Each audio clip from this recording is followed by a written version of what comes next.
Halo semua, apa kabarnya? Bulan ini mahasiswa yang nulis skripsi di kampus saya akan ikut sidang. Awal tahun ini juga ada sidang skripsi. Waktu itu sidangnya masih bisa secara tatap muka. Tapi sekarang kayaknya nggak bisa karena PPKM darurat masih berlaku. Akhir-akhir ini banyak mahasiswa yang pinjam buku untuk skripsi mereka. Mereka nggak bisa masuk ke dalam kampus, jadi akhir-akhir ini saya sering titip buku di pos satpam. Mahasiswa yang mau pinjam buku hubungi saya dan mereka bisa ambil bukunya di pos satpam. Terus kemarin saya mau beli tas untuk laptop saya yang baru.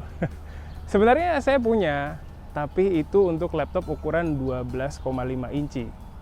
Laptop saya yang baru ukurannya 13,3 inci, jadi saya pikir nggak akan muat.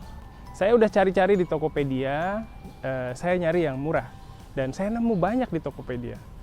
Tapi waktu saya sedang cari, saya punya pikiran untuk coba masukkan dulu laptop saya yang baru ke tas laptop yang lama. Pas saya coba, ternyata muat. Walaupun ukuran layarnya 13,3 inci, ternyata ukuran laptop baru nggak beda jauh dengan yang lama. Minggu kemarin saya belanja barang elektronik lagi. Kali ini beli webcam untuk Najmah. Sekarang dia sudah naik ke kelas 2 SMP. Dia ngeluh tentang kamera laptopnya yang gelap. Dia mau webcam yang terpisah supaya bisa dapat video yang lebih terang dan bagus. Waktu barangnya sampai, saya sedang ada di kampus, jadi saya coba ngobrol pakai Zoom dengan Najmah. Saya minta dia pakai webcam barunya. Setelah dicoba, kayaknya memang bagus untuk laptop dia. Tapi waktu saya pakai di laptop saya, kayaknya kamera bawaan laptop saya lebih bagus ya. Oke, itu tadi catatan saya minggu kemarin ya. Seperti yang saya tadi ceritain di atas, mulai bulan ini Najmah, anak pertama saya, naik ke kelas 2 SMP. Seperti anak sekolah yang lain, setelah masuk SMP dia nggak pernah belajar secara tatap muka di sekolah. Dari awal banyak sekali masalah yang anak saya hadapi. Mulai dari temannya yang hubungi dia cuma karena mau minta jawaban tugas. Guru yang kurang berkomunikasi dengan muridnya. Sampai masalah orang tua murid yang tingkahnya aneh-aneh. Saya dan istri juga kadang pusing dengan masalah-masalah di sekolah anak saya. Mungkin dulu saya sudah sering ngomongin tentang masalah pendidikan di Indonesia. Tapi kali ini saya mau coba ceritain masalah dari sudut pandang yang lain. Kali ini saya mau ceritain masalah pendidikan dari sudut pandang orang tua ya. Di Jepang juga mungkin ada masalah seputar orang tua murid. Dulu saya sering dengar tentang orang tua murid yang sering mengeluh ke sekolah. Dulu waktu saya tinggal di Jepang, saya pikir di Indonesia kayaknya nggak ada orang tua yang kayak gitu. Tapi begitu pulang ke Indonesia dan mulai urus masalah sekolah anak, ternyata di Indonesia juga sekarang banyak orang tua yang mengeluh tentang kegiatan belajar anaknya ke pihak sekolah. Kalau di Jepang kan rata-rata standar pendidikannya udah bagus. Jadi sebenarnya kadang masalahnya ada di orang tua murid itu. Nah, kalau di Indonesia selain orang tua murid yang bermasalah, kadang masalahnya datang juga dari pihak sekolah. Ini masalah yang sedang saya dan keluarga alami sekarang. Dulu saya pikir kayaknya kurang etis ngomongin masalah kayak gini di harinya Japanesia. Tapi setelah pikir-pikir lagi, kayaknya nggak apa-apa.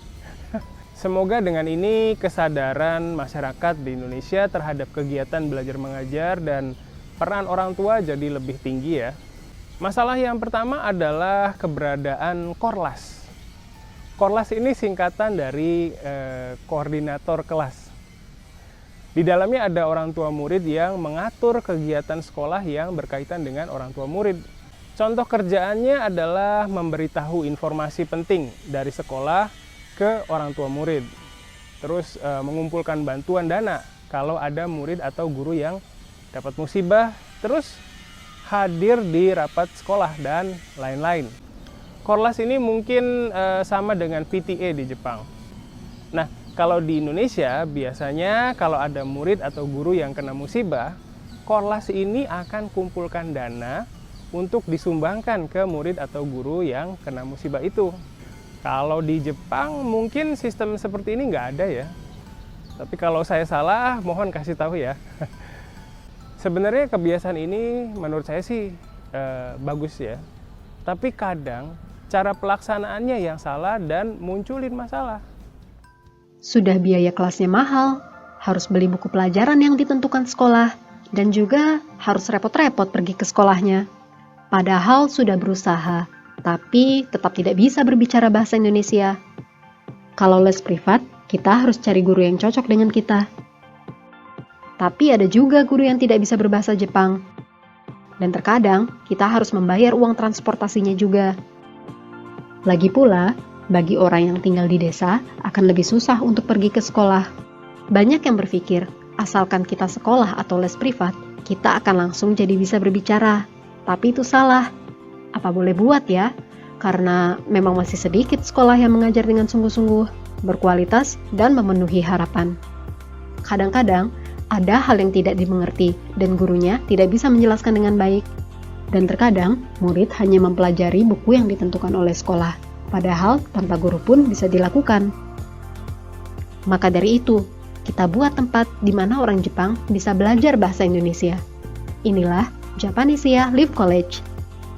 Guru-gurunya memiliki level JLPTN 2 ke atas. Kalian bisa belajar dengan laptop atau handphone di mana saja dan kapan saja. Bisa belajar tata bahasa, kepenulisan, lalu ada juga program free talk dan sebagainya. Pelajarannya diunggah ke website, jadi siapapun bisa menontonnya di waktu yang diinginkan.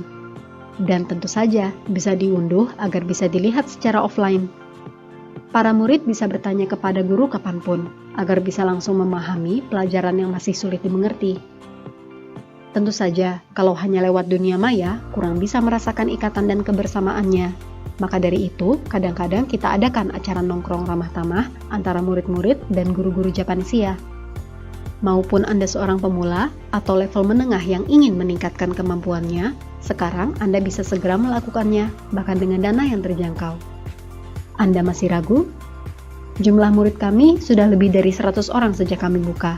Silahkan cek website kami ya.